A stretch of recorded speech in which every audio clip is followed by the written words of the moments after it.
ನಮಸ್ಕಾರ ಸ್ನೇಹಿತರೆ.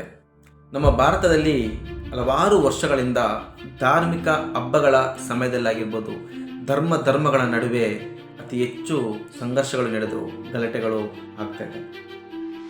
ಮೊನ್ನೆ ನಾಗಮಂಗಲದಲ್ಲೂ ಕೂಡ ಇಂಥದ್ದೊಂದು ಘಟನೆ ನಡೀತು. ಯಾಕೆ ಈ ರೀತಿ ಭಾರತದಲ್ಲಿ ಇಂಥ ಘಟನೆಗಳು ಪದೇ ಪದೇ ನಡೀತಾ ಇದೆ? ಸಾವು ನೋವುಗಳು, ಕಂಪ್ಲೇಂಟು, ಪೊಲೀಸು, ಕೇಸು, ನಾನಾ ರೀತಿಯಾದಂಥ ಘರ್ಷಣೆಗಳಿಗೆ ಇದು ಕಾರಣವಾಗ್ತದೆ. ನಿಜವಾಗಿಯೂ ಧರ್ಮ ಅನ್ನೋದು ಸೃಷ್ಟಿಯಾಗಿರೋದು ಇದಕ್ಕೇನಾ? ಧರ್ಮಗಳ ಉದ್ದೇಶ ಇದೇನಾ? ಧರ್ಮಗಳಲ್ಲಿ ಇಂಥ ಘಟನೆಗಳು ನಡೀಲಿ ಅಂತ ಯಾವುದಾದ್ರೂ ಧರ್ಮದಲ್ಲಿ ಹೇಳಿದೆ? ಧರ್ಮ ಸೃಷ್ಟಿಯಾಗಿರೋದು ಉದ್ದೇಶ. ಮೊದಲಿಗೆ ಧರ್ಮ ಅಂದರೆ ಏನು ಅಂತ ನಾವು ತಿಳ್ಕೊಳ್ಬೇಕು. ಧರ್ಮದ ಮೂಲ ಉದ್ದೇಶ, ಯಾವುದೇ ಧರ್ಮ ಆಗಿರ್ಬೋದು, ಆ ಧರ್ಮಗಳ ಮೂಲ ಉದ್ದೇಶ ಒಬ್ಬ ಮನುಷ್ಯ ಹುಟ್ಟುತ್ತಾನೆ, ಬದುಕ್ತಾನೆ, ಸಾಯ್ತಾನೆ. ಹುಟ್ಟು ಬದುಕು ಸಾವಿನ ಮಧ್ಯೆ ಆ ಮನುಷ್ಯ ಯಾವ ರೀತಿಯಾದಂಥ ದಾರಿಯನ್ನು ಆಯ್ಕೆ ಮಾಡ್ಕೊಳ್ಬೇಕು, ಅವನ ಜೀವನವನ್ನು ಯಾವ ರೀತಿ ನಡೆಸಬೇಕು, ಅದರ ಕ್ರಮಬದ್ಧವೇನು, ನಿಯಮಗಳೇನು, ಇಂಥ ಅನೇಕ ಉತ್ತಮ ವಿಚಾರಗಳನ್ನು ಧರ್ಮಗಳು ತಿಳಿಸುತ್ತವೆ. ಆಚಾರ ವಿಚಾರಗಳು ಧರ್ಮಗಳು ತಿಳಿಸುತ್ತವೆ. ಅವರವರ ಧರ್ಮದಲ್ಲಿ ಅವರವರ ಆದಂಥ ಅವರಿಗೆ ಒಪ್ಪಿಗೆ ಆಗುವಂತಹ ನೀತಿ ನಿಯಮಗಳು, ಪರಂಪರೆಗಳು ಬೆಳ್ಕೊಂಡು ಬಂದಿದೆ. ಆದರೆ ಯಾವ ಧರ್ಮದಲ್ಲೂ ಕೂಡ ಇನ್ನೊಂದು ಧರ್ಮವನ್ನು ಹೀಯಾಳಿಸಿ, ಇನ್ನೊಂದು ಧರ್ಮವನ್ನು ಒಡೆದು ಹಾಕಿ, ಇಲ್ಲ ಆ ಧರ್ಮವನ್ನು ಕೀಳಾಗಿ ನೋಡಿ, ಮೇಲಾಗಿ ನೋಡಿ, ಇಂಥದ್ದು ಯಾವುದು ಕೂಡ ಯಾವ ಧರ್ಮದಲ್ಲೂ ಕೂಡ ಉಲ್ಲೇಖವಿಲ್ಲ. ಉಲ್ಲೇಖ ಇಲ್ಲದಿದ್ದರೂ ಕೂಡ ಯಾಕೆ ಧರ್ಮಗಳ ನಡುವೆ ಜಗಳ ಆಗ್ತದೆ, ಅನೇಕ ಸಾವು ನೋವುಗಳಾಗ್ತದೆ ಅಂದರೆ ನಿಜವಾಗಿಯೂ ಧರ್ಮಗಳ ಬಗ್ಗೆ, ಆ ಧರ್ಮಗಳಿಗೆ ಹೇಳಿರುವ ವಿವರಗಳ ಬಗ್ಗೆ ಸರಿಯಾಗಿ ಅರ್ಥ ಮಾಡಿಕೊಳ್ಳದೇ ಇರೋದು, ಧರ್ಮವನ್ನು ಸರಿಯಾಗಿ ಅರ್ಥ ಮಾಡಿಕೊಳ್ಳದಿರೋದೇ ಇದಕ್ಕೆ ಕಾರಣ ಸಿಗ್ತದೆ. ಎಲ್ಲ ಧರ್ಮಗಳ ಉದ್ದೇಶ ಇಷ್ಟೇ, ಮನುಷ್ಯನ ಜೀವನವನ್ನು ಸಂಪೂರ್ಣವಾಗಿ ಮುಗಿಸಿ ಅವನು ಮುಕ್ತಿಯನ್ನು ಪಡೆಯಬೇಕು ಅನ್ನೋದು ಧರ್ಮಗಳ ಸಾರಾಂಶ. ಯಾವುದೇ ಧರ್ಮ ಆಗಿರ್ಬೋದು, ವಿಧಾನಗಳು ಬೇರೆ ಇರ್ಬೋದು, ಆಚರಣೆಗಳು ಬೇರೆ ಇರ್ಬೋದು, ಆದರೆ ಉದ್ದೇಶ ಒಂದೇ. ಯಾವ ಧರ್ಮದಲ್ಲೂ ಕೂಡ ಇನ್ನೊಬ್ಬರನ್ನ ಕೊಲೆ ಮಾಡಿ ಅಂತ ಹೇಳಲ್ಲ, ಇನ್ನೊಬ್ಬರ ಜೊತೆಗೆ ಜಗಳಕ್ಕೆ ಹೋಗಿ ಅಂತ ಹೇಳಲ್ಲ, ಇದು ಯಾವುದು ಕೂಡ ಹೋಗಲ್ಲ. ಆದರೂ ಕೂಡ ನಮ್ಮ ದೇಶದಲ್ಲಿ ಇದು ಪದೇ ಪದೇ ನಡೀತಿದೆ. ಅಂದರೆ ಸ್ವಾತಂತ್ರ್ಯಕ್ಕೆ ಮುಂಚೆ ಬ್ರಿಟಿಷರು ಇಬ್ಬರ ಮಧ್ಯೆ ತಂದಿರ್ತಾರೆ, ಹಿಂದೂ ಮತ್ತು ಮುಸ್ಲಿಂ. ಅನೇಕ ಧರ್ಮಗಳ ಮಧ್ಯೆ ಆ ಜಗಳವನ್ನು ಉಂಟಾದಾಗ ಒಗ್ಗಟ್ಟು ಇಲ್ಲದೆ ಇದ್ದಾಗ ಯಾರು ಬೇಕಾದರೂ ಅವರ ಬೇಯಿಸ್ಕೊಳ್ಳೋ ರೀತಿಯಲ್ಲಿ ಅಧಿಕಾರಗಳನ್ನು ನಡೆಸಬಹುದು ಅನ್ನೋ ನಿಟ್ಟಿನಲ್ಲಿ ಬ್ರಿಟಿಷರು ಮೊದಲು ಇದನ್ನು ಪ್ರಾರಂಭ ಮಾಡಿದರು. ಅನೇಕ ರೀತಿಯಾದಂಥ ಪ್ರಯೋಗಗಳನ್ನು ಅವರು ಮಾಡಿದ್ದಾರೆ. ನಮ್ಮ ಭಾರತಕ್ಕೆ ಸ್ವತಂತ್ರ ಬಂದ ನಂತರ ರಾಜಕಾರಣಿಗಳು ಅವರ ಬೇಯಿಸ್ಕೊಳ್ಳೋಕ್ಕೆ ಧರ್ಮ, ಜಾತಿ ಇದನ್ನು ತಂದರು. ಯಾವುದೇ ಒಂದು ಪಕ್ಷ ಆಗಿರ್ಬೋದು, ಯಾವುದೇ ಒಬ್ಬ ರಾಜಕಾರಣಿ ಆಗಿರ್ಬೋದು, ಅವನ ಅಧಿಕಾರಕ್ಕೆ ಬರಬೇಕು ಅಂದರೆ ಅವನು ಬಳಸೋದು ಎರಡೇ ಎರಡು ಅಸ್ತ್ರ, ಒಂದು ಧರ್ಮ, ಇನ್ನೊಂದು ಜಾತಿ. ಈ ಧರ್ಮ ಮತ್ತು ಜಾತಿ ಯಾವತ್ತು ರಾಜಕೀಯದಿಂದ ತೊಲಗುತ್ತೋ ಅವತ್ತು ಭಾರತ ದೇಶದಲ್ಲಿ ಇಂಥ ಘಟನೆಗಳು ಸಂಪೂರ್ಣವಾಗಿ ನಿಲ್ಲುತ್ತೆ. ಆ ರಾಜಕಾರಣಿಗಳ ಭಾಷಣದ ಪ್ರೇರಣೆಯಿಂದ, ಆ ರಾಜಕಾರಣಿಗಳ ಬೆಂಬಲದಿಂದ ಈ ರೀತಿ ಜನರ ಮಧ್ಯೆ ಪದೇ ಪದೇ ಈ ಜಾತಿಗಳು ಈ ಕಲಹ, ಗೊಂದಲ ಪದೇ ಪದೇ ಈ ಸಮಾಜದಲ್ಲಿ ಸೃಷ್ಟಿಯಾಗುತ್ತಿದ್ದಾಗ ಮಾತ್ರ ಇದನ್ನು ಬಳಸಿ ಭಾಷಣ ಮಾಡುವಂಥ ರಾಜಕಾರಣಿಗಳಿಗೆ ಇದರ ಉಪಯೋಗವನ್ನು ಪಡೆಯುತ್ತೆ. ಎಲ್ಲೇ ಹೋದರೂ ಕೂಡ ಅಂತಿಮವಾಗಿ ಕೊನೆಗೊಳ್ಳುವುದು ಅಧಿಕಾರ. ಬ್ರಿಟಿಷರು ಅವರ ಅಧಿಕಾರವನ್ನು ಉಳಿಸಿಕೊಳ್ಳೋಕ್ಕೋಸ್ಕರ ಧರ್ಮಗಳ ಆ ಜನಗಳ ಮಧ್ಯೆ ಅನೇಕ ರೀತಿಯಾದಂಥ ಕುತಂತ್ರವನ್ನು ಪ್ರಯೋಗ ಮಾಡಿ ಜಗಳಕ್ಕೆ ಕಾರಣವಾಗ್ತಿದೆ. ಈಗ ರಾಜಕೀಯ ನಾಯಕರು ಅದನ್ನು ಬಳಸ್ಕೊಂಡು ಆ ಜಾತಿಯ ಮೇಲೆ, ಧರ್ಮಗಳ ಮೇಲೆ ರಾಜಕೀಯಗಳನ್ನು ಮಾಡ್ತಿದ್ದಾರೆ. ನಿಜವಾಗಿಯೂ ಒಬ್ಬ ವ್ಯಕ್ತಿ ಯಾವುದೇ ಧರ್ಮದವನಾಗಿರಲಿ, ಆ ಧರ್ಮವನ್ನು ಅವನು ಮನಸ್ಸಾರೆ ಸ್ವೀಕರಿಸಿ ಆ ಧರ್ಮಗಳಲ್ಲಿ ಹೇಳಿರುವಂಥ ವಿಚಾರಗಳನ್ನು ಅವನಲ್ಲಿ ಅವನು ಅಳವಡಿಸಿಕೊಂಡು ಜೀವನವನ್ನು ಅವನೇನಾದರೂ ಮಾಡಿದ್ದೇ ಆದಲ್ಲಿ, ಮಾಡುವವನೇ ಆದಲ್ಲಿ, ಅವನ ಕೊನೆ ಉಸಿರಿರುವವರೆಗೂ ಕೂಡ ಅವನು ಇಂಥ ಕಲಹಗಳಿಗೆ ಅವನು ಕೈ ಹಾಕಲ್ಲ. ಯಾವುದೇ ಧರ್ಮದವರಾಗಿರ್ಬೋದು. ಅನೇಕ ಸಾಧು ಸಂತರು ನಮ್ಮ ಮುಂದೆ ಕಣ್ಮುಂದೆ ಬದುಕಿ ಹೋಗಿದ್ದಾರೆ.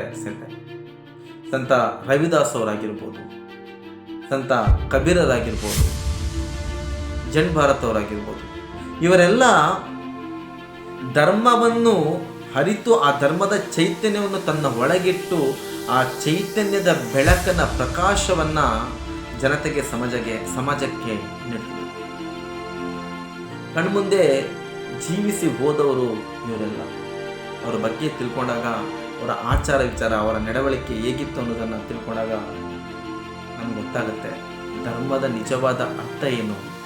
ಆ ಧರ್ಮದ ನಿಜವಾದ ಅರ್ಥವನ್ನು ಪಡೆದ ಆ ಧರ್ಮದಲ್ಲಿರುವಂಥ ಆ ಉತ್ತಮ ವಿಷಯಗಳನ್ನು ಅಳವಡಿಸಿಕೊಂಡಾಗ ಮನುಷ್ಯ ಯಾವ ರೀತಿಯಾಗಿ ಪರಿವರ್ತನೆಯಾಗಿ ಜೀವನವನ್ನು ಸಾಗಿಸ್ತಾನೆ ಅನ್ನೋದಕ್ಕೆ ಅನೇಕ ಉದಾಹರಣೆಗಳು ನಮಗೆ ಸಿಗುತ್ತೆ ಸ್ನೇಹಿತರೆ.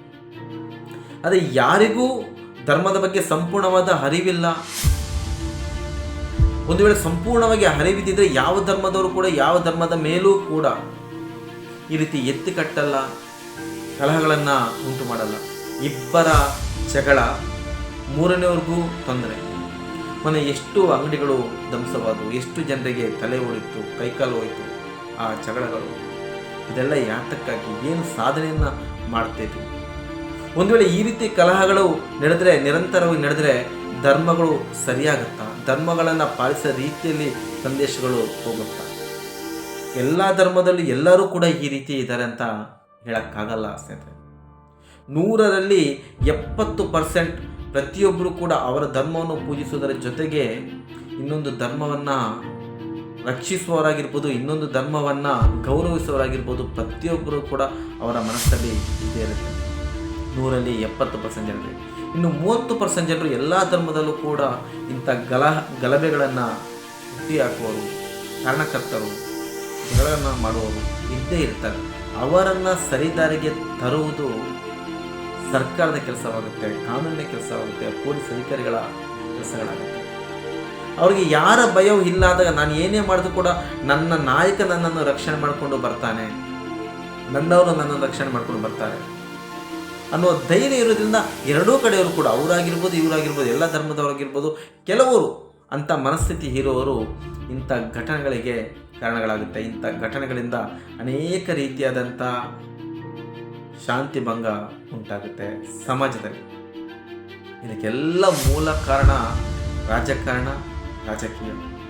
ಯಾವತ್ತು ರಾಜಕೀಯದಿಂದ ಧರ್ಮ ಜಾತಿ ಹೊರಗೆ ಬರುತ್ತೋ ಅವತ್ತು ಈ ದೇಶ ನಿಜವಾಗಿಯೂ ಶಾಂತಿಯುತ ದೇಶವಾಗಿ ಇರುತ್ತೆ. ಶಾಂತಿಯುತ ದೇಶವನ್ನಾಗಿ ಮುಂದುವರಿಸ್ಕೊಂಡು ಹೋಗೋಕ್ಕೆ ಅನೇಕ ರೀತಿಯಲ್ಲಿ ಸಹಾಯವಾಗುತ್ತೆ. ಆ ಧರ್ಮ ಜಾತಿ ಎಲ್ಲಿವರೆಗೂ ರಾಜಕೀಯದಲ್ಲಿರುತ್ತೋ ಅಲ್ಲಿವರೆಗೂ ಇಂಥ ಘಟನೆಗಳು ಪದೇ ನಡೀತಾನೆ ಇರುತ್ತೆ.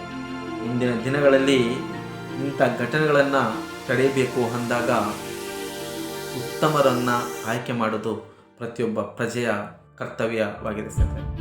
ಎಲ್ಲರ ಧರ್ಮವೂ ಶ್ರೇಷ್ಠವೇ. ನಾನಿಲ್ಲಿ ಯಾರ ಧರ್ಮ ಕೀಳು, ಯಾರ ಧರ್ಮ ಮೇಲು ಅಂತ ಹೇಳ್ತಿಲ್ಲ. ಧರ್ಮದ ಉದ್ದೇಶ ಏನನ್ನೋದು ಕೂಡ ನಾನು ಹೇಳಿದ್ದೇನೆ. ಎಲ್ಲರ ಧರ್ಮವನ್ನು ಕೂಡ ಗೌರವಿಸೋಣ, ಎಲ್ಲರನ್ನು ಕೂಡ ಗೌರವಿಸೋಣ. ಪ್ರತಿಯೊಬ್ಬರು ಪ್ರೀತಿ, ಸ್ನೇಹ, ಒಗ್ಗಟ್ಟಿನಿಂದ ಬದುಕಿದರೆ ಮಾತ್ರ ಸಮಾಜ ಉತ್ತಮ ರೀತಿಯಾದಂಥ ಒಂದು ಏಳಿಗೆಯನ್ನು ನೋಡೋಕ್ಕೆ ಸಾಧ್ಯವಾಗುತ್ತೆ. ಆ ಸಮಾಜದಲ್ಲಿ ಶಾಂತಿ ಸಮಾಧಾನ ಇಲ್ಲ ಅಂದಾಗ ಅನೇಕ ರೀತಿಯಾದಂಥ ಗೊಂದಲ ಉಂಟಾಗುತ್ತೆ. ಬೇರೆ ವಿದೇಶದವರಾಗಿರ್ಬೋದು, ಬೇರೆ ರಾಜ್ಯದವರಾಗಿರ್ಬೋದು, ಈ ರಾಜ್ಯಕ್ಕೆ ಬಂದು ಹೂಡಿಕೆ ಮಾಡೋದ್ರಿಂದ ಹಿಡಿದು ಒಂದು ಕಂಪನಿಗಳನ್ನು ತರೋದ್ರಿಂದ ಹಿಡಿದು ಅನೇಕ ರೀತಿಯಲ್ಲಿ ಇಂಥ ವಿಚಾರಗಳ ಬಗ್ಗೆ ಯೋಚನೆಯನ್ನು ಮಾಡ್ತಾರೆ. ಬೆಂಗಳೂರಿನಲ್ಲಿ ಅನೇಕ ಬಾರಿ ಆದಂಥ ಕೆಲವು ಕಲಹಗಳಿಂದ ಅನೇಕ ಕಂಪನಿಗಳು ಕೂಡ ಬೆಂಗಳೂರಿಂದ ಹೈದರಾಬಾದ್ಗೆ ಹೋಗಿರ್ಬೋದು, ಇಲ್ಲ ಬೇರೆ ರಾಜ್ಯಗಳಿಗೆ ಹೋಗಿದಂಥ ಅನೇಕ ಉದಾಹರಣೆಗಳು ಕೂಡ ಇದೆ. ಒಂದು ದೇಶ ಆಗಿರ್ಬೋದು, ಒಂದು ರಾಜ್ಯ ಆಗಿರ್ಬೋದು, ಒಂದು ಜಿಲ್ಲೆ ಆಗಿರ್ಬೋದು, ಪ್ರಗತಿಯತ್ತ ಸಾಗಬೇಕು ಅಂದರೆ ಒಗ್ಗಟ್ಟಿನ ಜೀವನ ತುಂಬ ಮುಖ್ಯ ಸ್ನೇಹಿತರೆ. ಯಾವ ದೇಶದಲ್ಲಿ, ಯಾವ ರಾಜ್ಯದಲ್ಲಿ, ಯಾವ ಜಿಲ್ಲೆಯಲ್ಲಿ ಆ ಒಗ್ಗಟ್ಟಿನ ಜೀವನ ಇರುತ್ತೋ ಆ ರಾಜ್ಯ, ಆ ದೇಶ, ಆ ಜಿಲ್ಲೆ ಬೇಗ ಅಭಿವೃದ್ಧಿಯನ್ನು ಹೊಂದುತ್ತೆ. 4 ಜನರಿಗೆ ಆ ರಾಜ್ಯ, ಆ ದೇಶ ಕಣ್ಣಿಗೆ ಬೀಳುತ್ತೆ. 4 ಜನರು ಆ ದೇಶಕ್ಕೆ ಬಂದು ಏನಾದರೂ ವ್ಯಾಪಾರನ ಮಾಡ್ಬೋದು, ಇಲ್ಲ ಕಂಪನಿಗಳನ್ನು ಕಟ್ಟಬೇಕು, ಉದ್ಯೋಗಗಳನ್ನು ಸೃಷ್ಟಿ ಮಾಡಬೇಕು, ಅನೇಕ ರೀತಿಯಾದಂಥ ಯೋಜನೆಗಳನ್ನು ಮಾಡ್ತಾರೆ. ಇದೇ ರೀತಿ ದೇಶ ಸಂಪೂರ್ಣವಾಗಿ ಜಗಳ, ಕಲಹ, ಗೊಂದಲ ಇದೇ ರೀತಿಯಲ್ಲಿ ಮುಳುಗಿ ಹೋದಾಗ ಬೇರೆಯವರು ಕೂಡ ಯೋಚನೆ ಮಾಡ್ತಾರೆ. ಭಾರತವನ್ನು ವಿಶ್ವಗುರು ಮಾಡೋದು ಪ್ರತಿಯೊಬ್ಬರ ಕನಸಾದರೂ ಕೂಡ ಆ ವಿಶ್ವಗುರುಗೆ ಭಾರತೀಯರೆಲ್ಲರೂ ಕೂಡ ಸಮಾನ ಮನಸ್ಥಿತಿಯಿಂದ ಒಗ್ಗಟ್ಟಿನ ಜೀವನವನ್ನು ನಡೆಸೋದು ಕೂಡ ಅಷ್ಟೇ ಮುಖ್ಯ ಸರ್. ಇಂಥ ಅನೇಕ ಉತ್ತಮವಾದ ವಿಚಾರಗಳನ್ನು ಈ ಚಾನಲ್ ಮೂಲಕ ತಿಳಿಸ್ತಾ ಬರ್ತೀನಿ. ಚಾನಲ್ನ ಸಬ್ಸ್ಕ್ರೈಬ್ ಮಾಡಿ, ವಿಡಿಯೋ ಇಷ್ಟ ಆಯ್ತಂದರೆ ಲೈಕ್ ಮಾಡಿ. ಮತ್ತೆ ಮುಂದಿನ ಸಂಚಿಕೆಯಲ್ಲಿ ಇನ್ನೊಂದು ಉತ್ತಮವಾದ ವಿಚಾರಗಳೊಂದಿಗೆ ನಿಮ್ಮ ಮುಂದೆ ಬರ್ತೀನಿ. ಅಲ್ಲಿವರೆಗೂ ನಮಸ್ಕಾರ ಸ್ನೇಹಿತರೆ.